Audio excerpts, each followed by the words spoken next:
দর্শক এই মুহূর্তে আগারগাঁও নির্বাচন কমিশন ভবনে কথা বলছেন নির্বাচন কমিশন সচিব। আমরা এখন সরাসরি সেখানে যুক্ত হচ্ছি। বাহিনী থেকে এটা বলবেন। আর এর সাথে আপনার আমরা প্রচলিত অর্থে যেটা স্ট্রাইকিং ফোর্স বলি, সেটাও আপনার এই তিনটা ভাগে ভাগ করা হচ্ছে, যাদের মোটামুটিভাবে সক্ষমতাটা হচ্ছে যে মোবিলিটি টু মুভ, মানে possibility to move, that is মোবিলিটিটা একটা দেখার ব্যাপার আছে। ডেটারেন্সটা যেন ঠিক মতন হয়, আর এফেক্টিভ সময় উপযোগী, যেটা যখনকার তখন, সকালেরটা যেন বিকালে না হয়, এরকম একটা। এর সাথে সাথে আমাদের এনটিএমসি আমাদের যে একটা পূজার সময় একটা অ্যাপ ডেভেলপ করেছিল, সেই অ্যাপটাও আমরা ব্যবহার করব। আমরা বললে সাইবার সিকিউরিটির বিষয়টা আমরা। আর মূলত এই হচ্ছে আমাদের স্ট্র্যাটেজিক প্ল্যানটা।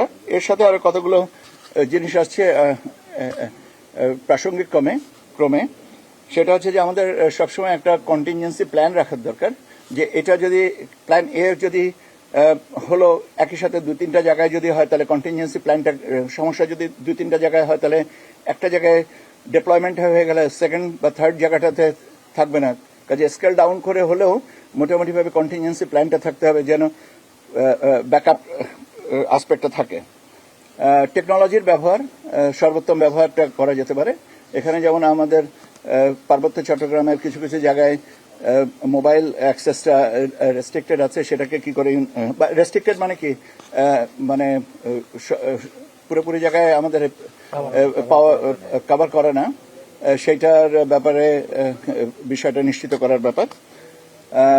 বডি ওন ক্যামেরা ব্যবহার করার ক্ষেত্রে ইন্টারনেট ফেসিলিটিসের কথা বলা হয়েছে, যে ওখানে যেন এটা আমরা মোটামুটিভাবে নিশ্চিত করতে পারি যে সার্ভিস প্রোভাইডারদের কাছ থেকে। যে সমস্ত আর্মস রিকভারি করা যায়নি, সেটা থেকে আরো তৎপরতা হতে হবে। লস্ট আর্মস এবং ইলিগাল আর্মস, এই দুটোর ব্যাপারে যেগুলো গোয়েন্দা তৎপরতা বাড়াতে হবে, এবং যেন এটা ঠিক মতন হয়। সন্ত্রাসী যারা আছেন চিহ্নিত, তাদের বিষয়ে আরো নজরদারি রাখতে হবে, এবং প্রয়োজনে তাদেরকে আইনের আওতায় আনতে হবে। জি, আর বৈধ আর্মসের ব্যবহারগুলো সময় অনুযায়ী এটা নিশ্চিত নির্ধারণ করা হবে। আমাদের মাঠ পর্যায়ে 25 বছরের ওয়ারেন্টিযুক্ত দীর্ঘস্থায়ী দরজা প্রোটেক্টর, আধুনিক ও মজবুত দরজা। যে electoral inquiry committee, judicial magistrate, executive magistrates, এরা থাকবেন। আপনারা জানেন এর পাশাপাশি সেনাবাহিনীর মানে আপনার ম্যাজিস্ট্রিয়াল পাওয়ার 28 ফেব্রুয়ারি পর্যন্ত, আগের বছরের 28 ফেব্রুয়ারি 2026 পর্যন্ত বর্ধিত করা হয়েছে। তারা সেটা এনজয় করবেন।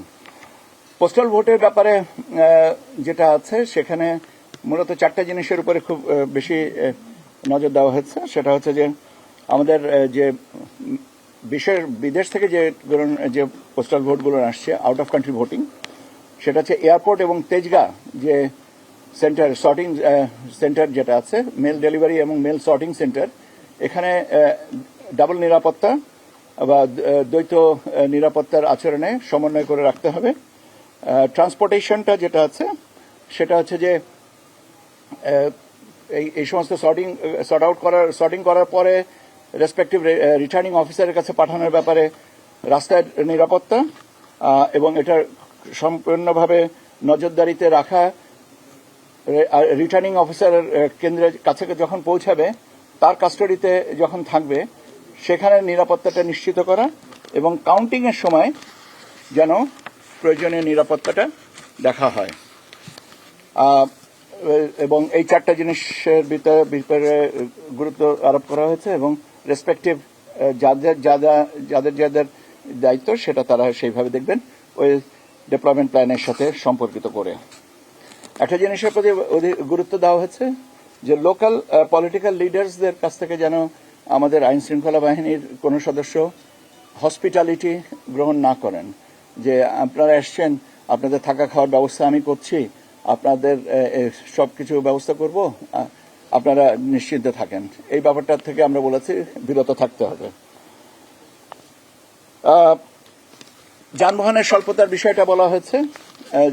সবাই বলেছেন যে যানবাহনের স্বল্পতার বিষয়টা আছে এবং সব বাহিনীর একটা, কেননা সারা দেশে একই দিনে ভোট হবে, গণভোট এবং জাতীয় সংসদের নির্বাচনে ভোট, কাজেই মুভমেন্ট বাড়বে। সেই ক্ষেত্রে আপনার স্থানীয় পর্যায়ে যানবাহনের স্বল্পতার বিষয়টা আছে, ওটার ব্যাপারে দুভাবে আমরা চিন্তা করা যেতে পারে।